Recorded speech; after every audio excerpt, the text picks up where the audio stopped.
Good to go. Great. Shall we introduce ourselves again, just in case some folks missed that? I'm Jenna. I work at the Museum of Life and Science in Durham, North Carolina, and I'm going to be chatting with some folks who work with NASA. Patricia and Bruce, would you like to introduce yourselves? Sure, I'll go first, and then you can take over, Bruce. My name is Patricia Moore. I work at the Johnson Space Center in Houston, Texas, and I'm a part of the Artemis communication team. So our job is to help tell the public and people just like you about all the really great and exciting things NASA's working on, including the Artemis program. So, Bruce, why don't you tell us a little bit about yourself? Oh, did we lose you, Bruce? We might have lost Bruce. I'll give him it looks like it timed out, and I'm sure he'll log back in.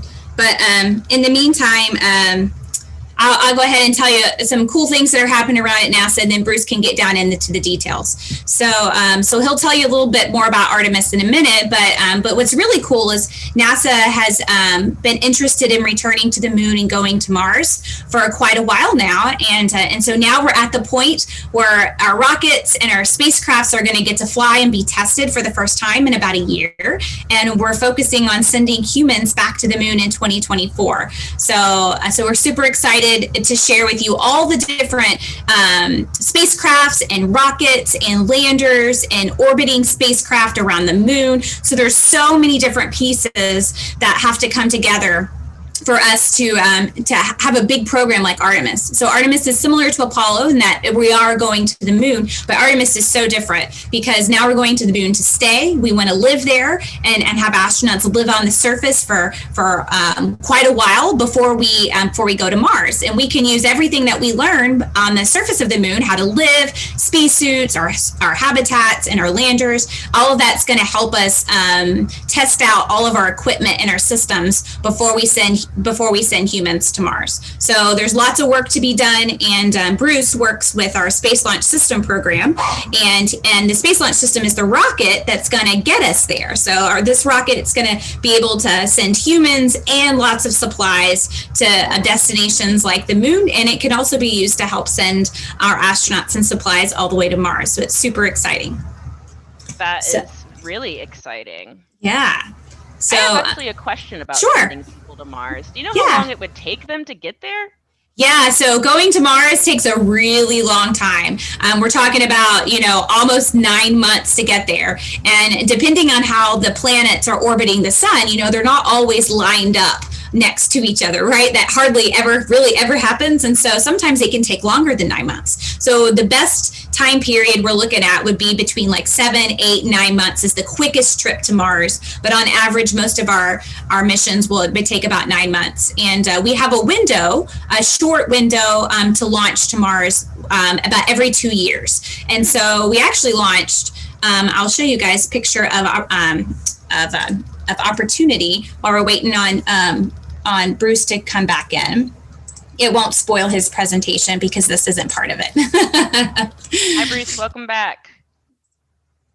Hey, Bruce. I'm stalling while you're getting connected. I'm going to talk to him about Perseverance, not Opportunity, sorry. So this is Perseverance, which is a rover that was launched a couple weeks ago to Mars, and it will land on Mars February 18th, I believe. And it's about the size of a small SUV vehicle. It's similar to Curiosity, which has been on Mars since, I think, 2014 or 2012, I can't remember which. And it's really cool because this time when we go, we're not just going to have a rover search around for microbial life. We're going to have a rover and a small helicopter.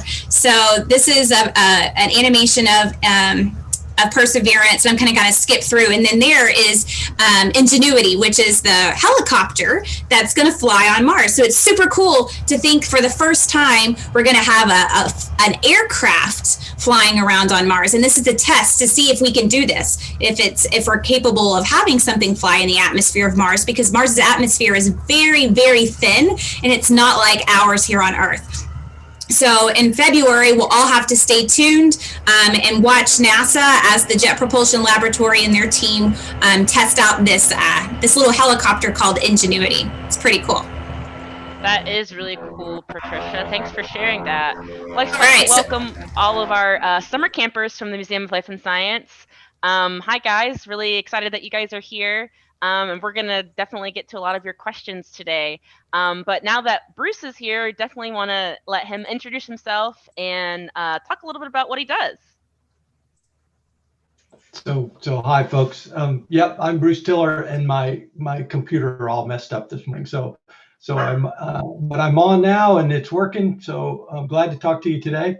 I actually went to school down the street from you guys. So I attended college at North Carolina way back. I call it BMJ. I was there before Michael Jordan, so that's really a long time ago. So, but I work on rockets, so I love to talk about rockets. And you saw the thing about the helicopter, and that's really cool. But in order to get that helicopter to Mars, it takes a really big rocket, and that's what I want to talk about today. I work on a thing called the Space Launch System, and I manage the boosters, which is a piece of the Space Launch System, which I'm going to tell you about. But all of that is a part of something called the Artemis program. And that is really the name we're giving this program to go back to the moon. And we're going to go to the moon to practice on how to live and work on a different planet. And then so that we can go to Mars. So next chart. So why do we want to go to Mars? Where we're going to Mars is on the south pole of the moon, actually, is our first stop. And this video talks about it, why we want to go to the South Pole is because we can get a lot of sunlight there most of the time. And this is kind of what it would look like as the sun goes up and down on the South Pole of the moon, which is pretty neat, actually. So why are we going back to the moon first? I love this chart because, and if you look at the three planets at the bottom there, the Earth is on the left, and then the moon, and then Mars. And so you think about the Earth is where we've been working on the space station now for 20 years. Believe it or not, we've had people living and working full-time, 24/7 on the International Space Station for 20 years now, which is hard to imagine, but that's an engineering achievement. But it's only a couple hundred miles above the Earth's surface. So if something goes wrong there, we can get our astronauts home in a hurry. And that's what that talks about. It's only 3 hours away, and we can get them back pretty quick. Going to the moon, though, takes you a few days to get to the moon, but your communication is real time. When I talk to somebody on the phone, they can hear me and reply back. And so we can get them home in a few days, and we can communicate and help them in real time. But when you get to Mars, you can't do that. In Mars, it literally takes many, many months to get there, depending on how you do it. This example was 9 months. And a phone call takes a long time to transmit. This is 39 million miles away, not 240,000 miles or 250 miles. It's millions and millions of miles. So they're on their own. That's kind of the message there. So we really have to practice really hard. We have to get all of our systems working and all the redundancies and everything. So we have backup systems on top of backup systems so that the thing really works.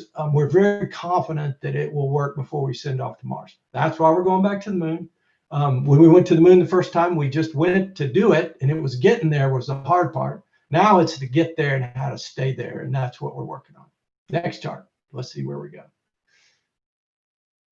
You have to speed me up, Patricia, because I can talk all day on this stuff. Let's talk about the Space Launch System. This is the rocket that I work on. Before you leave this picture, let me just describe it right quick. If you guys aren't familiar with what this rocket looks like, unlike the shuttle, it doesn't have a winged orbiter that returns. It's a big rocket like the Apollo, but it's built a little differently. And if you look in that middle section, the big orange part is called the core stage. We're going to talk about that. The two pieces on the side, the stick figures on the side with fire coming out of the bottom, those are the solid rocket boosters. That's what I work on. Best part of the rocket, no doubt. And I'll tell you why that is. And then the astronauts sit on the very top. There's a crew capsule at the top called Orion, and that's where the astronauts sit. And the very little pointy thing at the very top there is a launch abort system. And that's a real safety feature to try to get our astronauts, if we need to, it can yank them off the whole vehicle if something goes wrong down below. So it's a safety feature we like. Next chart.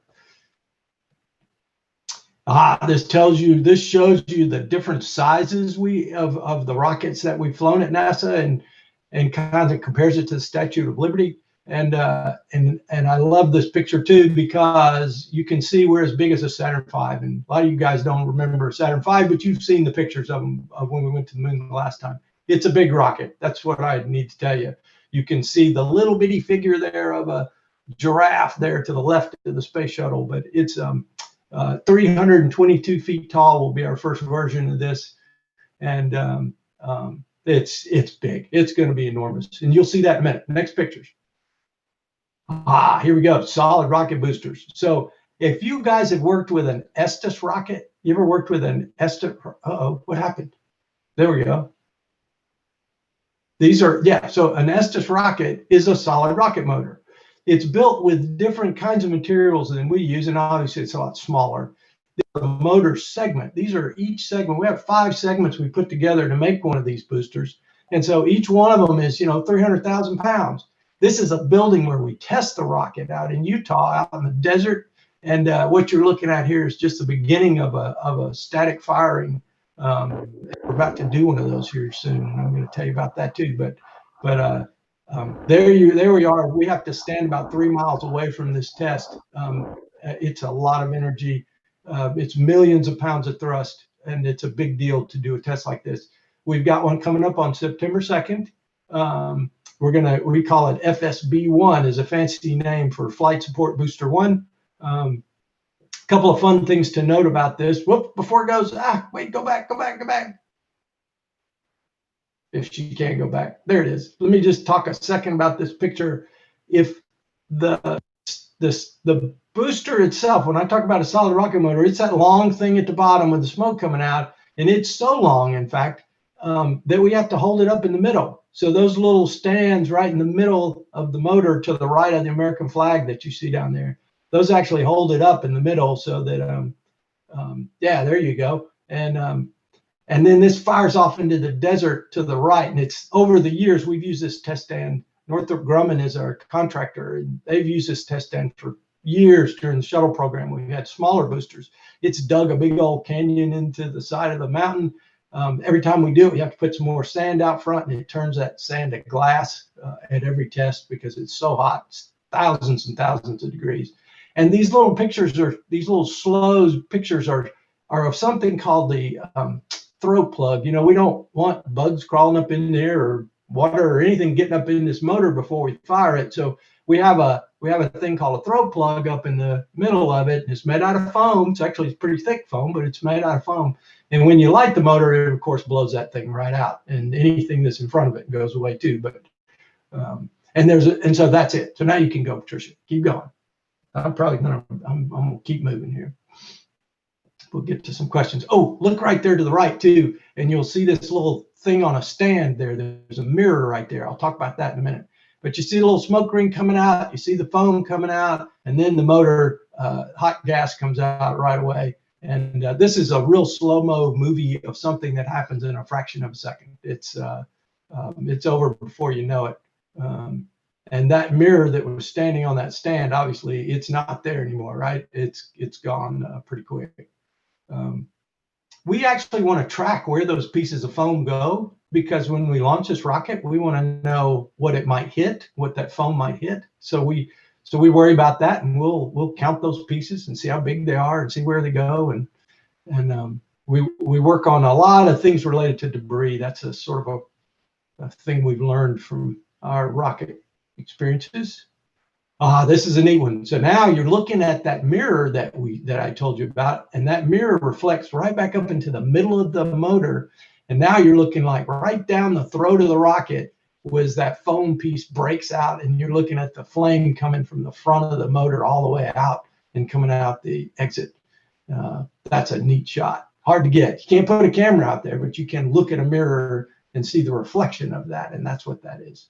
It's kind of neat. And here's another slow-mo picture from a different view, but you're going to see the same thing. And there we go. And now my whole computer just died. Dadgummit. We can still hear and see you if that's any consolation. Okay. Good. All right, good. So I'll keep talking. So there's the, and it just came back. So I see the flame coming out again and taking out that mirror.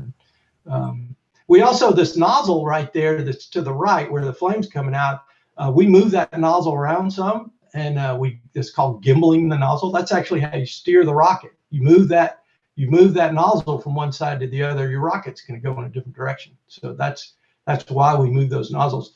And by the way, these motors are what gets the rocket off the pad. We'll show that in a minute. There's other engines, there's liquid rocket engines on the rocket as well.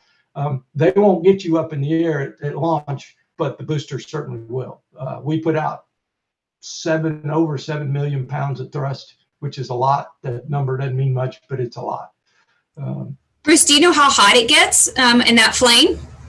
It's hard to measure. It is so hot, but I want to say it's like 6,000 degrees. It's wow. really, really hot. Yeah, there's nothing's going to stand in front of that and make it. Actually, that's not true. We build those parts on the inside of the motor to withstand that gas, right? So that nozzle, we make it out of special materials so that when that hot gas comes through, yeah, it chars and burns the material of the nozzle, but it acts as an insulator and survives. And so that's a whole science in and of itself, which is how do you build things that can survive environments like this? And material science is a big area where that happens.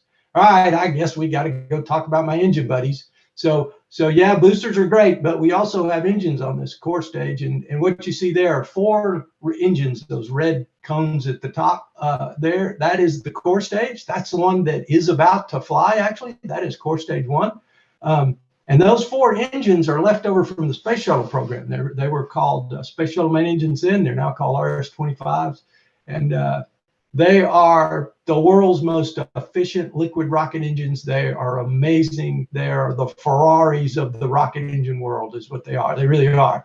And they burn, fascinatingly enough, oxygen and hydrogen. So the difference between an engine like this and those boosters we just talked about is that an engine has to have a couple of tanks attached to it. It's kind of like a car, right? You got to have fuel in the tank behind you, and your engine is up front, but the tank's in the back. Well, a rocket engine is similar. It has 2 tanks, one with hydrogen, one with oxygen, and it mixes those 2 inside the engine and lights it on fire, and you get water. So that's steam that's blowing out that big old test stand. That's a big test stand in Stennis, Mississippi. That's where we test our engines down there. Very neat when those tests go, and they run about 8 minutes. So here's the core stage. That's core stage 1. This is in Louisiana. That's where we assemble this core stage in the Michoud assembly facility. And you can see all those scaffolds where all the workers have to go to work on it, to put all the parts together. Here we are in what we call Green Run in Stennis, Mississippi. And what you're going to see here is a video of when after that core stage arrived, and it's kind of interesting how it gets there. Actually, you can't put it on a truck, you can't put it on a bus, it's too big, so you put it on a barge, and it actually comes down the river. And we have a special barge we call Pegasus, brings it in. Now you have some really big cranes that lift it up and put it in the test stand. And this is interesting too. They had to do this really early in the morning because the wind would be low. They wanted to make really sure that there wasn't any strong winds while they were carrying this thing around. This is a one of a kind, and it's actually going to be the flight stage. So we got to be really careful with it and do it very slowly and put it just in the right spot so that they can then set it down and do all the testing they need to do. And so what you see there is from below as it lowers down into the test stand, and all the technicians that are working. And they all have masks on too, right? You notice that? It's just like we got to wear masks. We go to the store, all the technicians have to wear them too. That right there is where the tank, where the core stage attaches right there. And that's also where it will attach to the booster when the vehicle launches. So that's neat. And now we'll go to some of the adapters. We'll kind of skip through this. As you go up the rocket, that right to your left there is called the interim. Whoops. Let me go back right quick. Yeah, that right there is good enough. That's an interim cryogenic propulsion stage, which is a fancy word for an upper stage. These are multi-stage rockets. You got the stages that burn right at liftoff, once they burn out, they fall away, and the next stage takes over.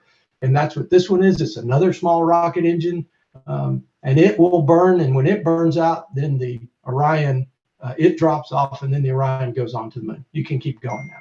So there's some adapters that fit between those different parts of the rocket. And that's what you're seeing pictures of, the different stage adapters. And here's one of those big adapters. See, it's interesting to see it in a cartoon, but in real life, these are really big. These are really big. And this is the one that will fly on Artemis 1 on our next launch. And there goes the upper stage that we were seeing in the little picture. Again, it's got a couple of tanks in it and a rocket engine at the bottom, different kind. There it is right there. That steel is kind of its protective cover. And here's another adapter coming down to be put into. That's off a Guppy, the Super Guppy. It's a great airplane we used to carry big things around at different NASA centers. And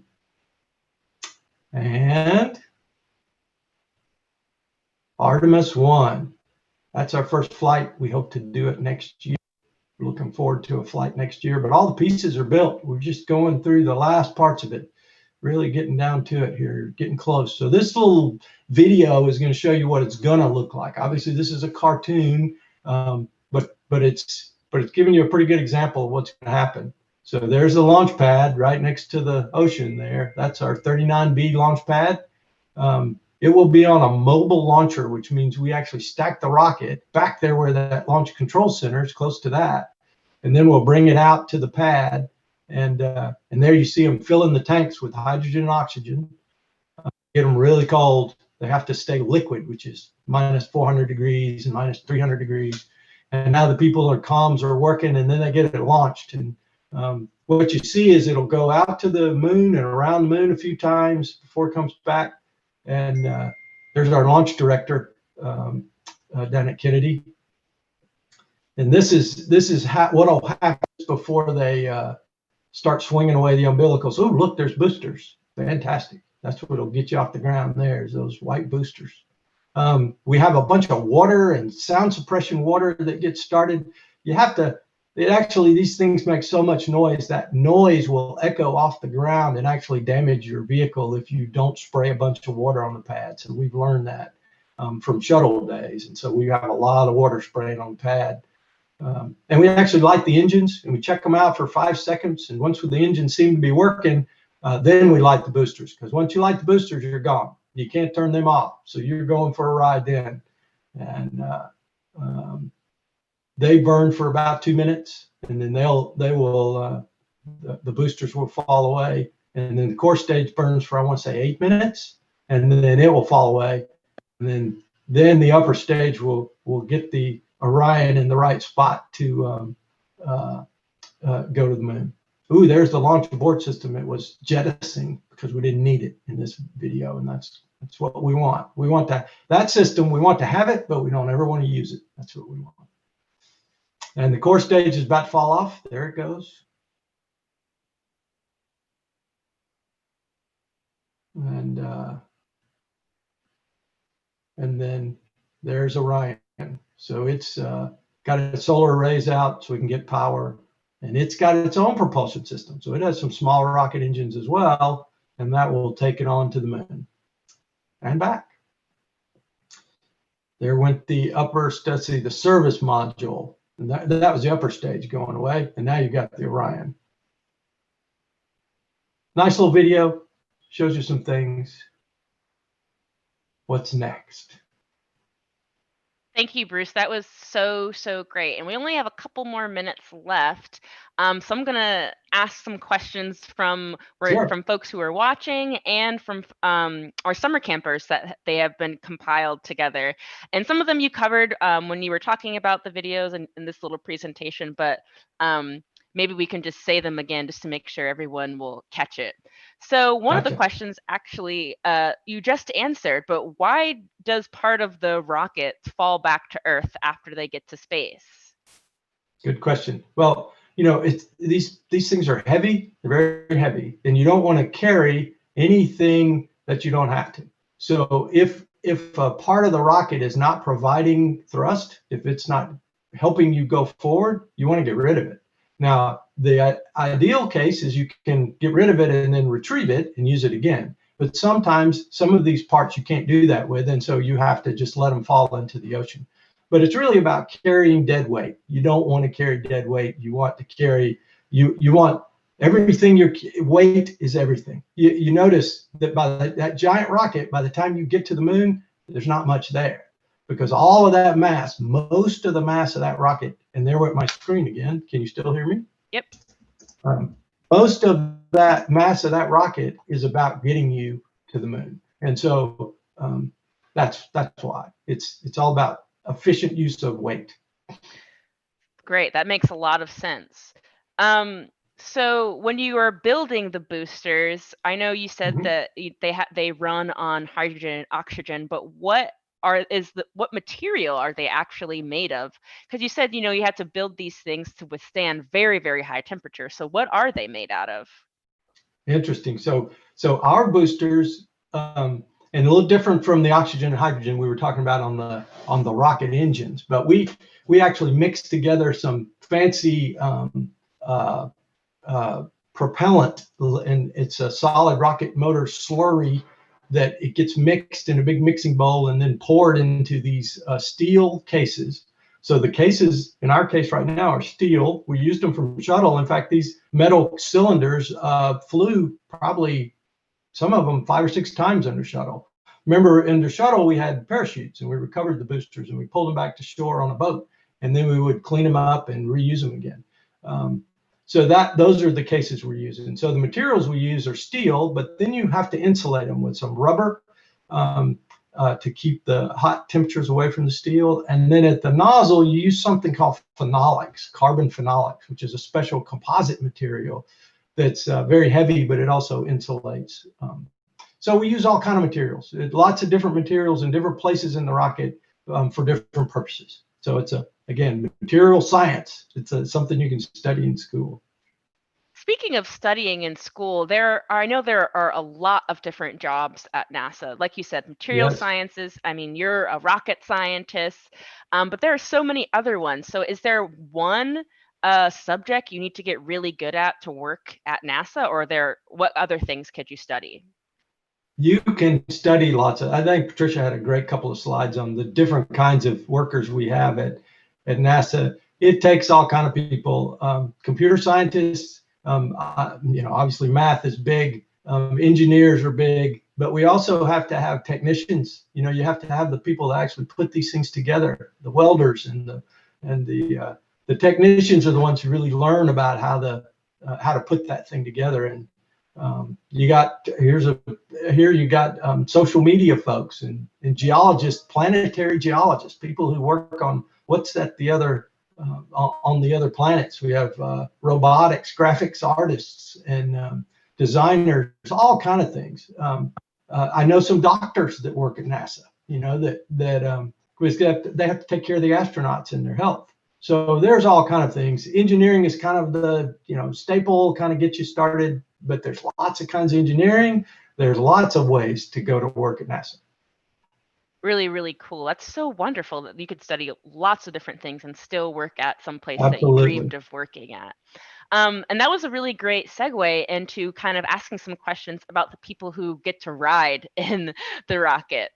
So I saw that there was the astronauts. I saw that there are food scientists even that work at NASA. How do the astronauts eat and sleep and do their work on the rockets, or when they're in so that's a whole thing that, again, when I talked about for 20 years we've been working in the space station, that's one of the key things we've learned is how to live and work in space. And it's this is some fun stuff she's showing you about no gravity, what you can do in weightlessness, but what foods to eat, what exercises to do. When we first spent some time in space, the astronauts had some severe medical issues because they lost bone mass or they lost muscle, and so they've learned a ton about how to eat, how to sleep, how to do the normal things you want to do during the day on the space station. So it's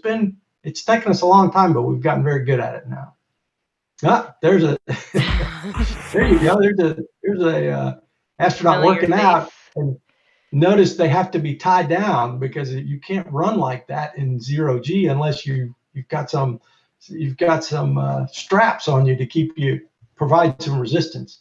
But those kind of exercises have really proved to be useful, and I think you have to do stuff like that. There's a bicycle that we use, and you have to do something to keep your muscles working. I think they do this, Patricia, you can help me, but I think they do this every day. They have to spend a significant amount of time exercising. Yeah, it's a minimum of 2 hours every day on the space station doing some sort of exercise. Yeah. Because like you said, you're not putting any pressure or any weight on your bones, your muscles, and they atrophy very, very fast. So they've got to do everything they can to maintain that their strength, because when you come home, it's hard to recover from being in weightlessness to coming back to Earth gravity. And I have we have time for one more question, and it's kind of like a wrap-up question. How long does it take for a mission to be complete, or how long does it take to, from idea of a mission to the building of the rocket, or even to the planning of the rocket, to the building of the rocket, to launching a rocket, to testing? How long does that all take? All I can say is it's a very long time. So it's many, many years.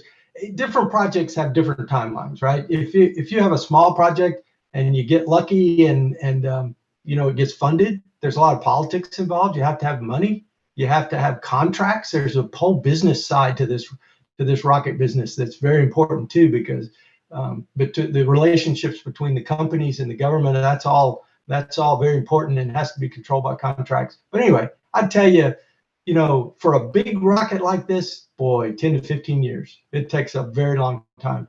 That's probably true under shuttle too. It took them a very long time to get the shuttle going. Apollo took a long time. It was probably the fastest we ever did, but we had a timeline there. We had a mandate, but it takes a very long time for something this big.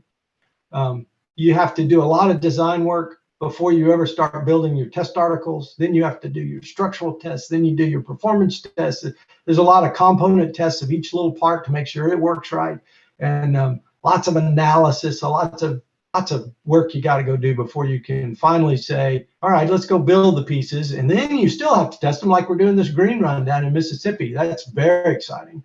And we're going to light all 4 of those engines on that core stage in Mississippi coming up in December, maybe. That's going to be big to watch for. And you'll see all 4 engines light at the bottom of that core stage, and it'll burn for 8 minutes. And that'll tell us that stage is ready to go. And so then we'll be able to fix it back up again, put it on the barge, send it to Florida, and build up the rocket for a launch next year. Thank you so, so much, Bruce and Patricia, and all of you guys for joining us today. We're just about out of time, and I just want to say thank you again to everyone joining us. Thank you for our summer campers for providing all of these wonderful questions. And thank you so much, Bruce and Patricia, for taking time out of your busy days, I'm sure, to chat with us for a little bit and tell us what you guys have been working on. I really, really enjoyed it, and I hope everyone else has enjoyed it too. But that wraps up this wonderful webinar, and we can talk to you guys later. Thanks so much. Thanks. Everybody have a great day. Thanks for joining us. Bye, everyone.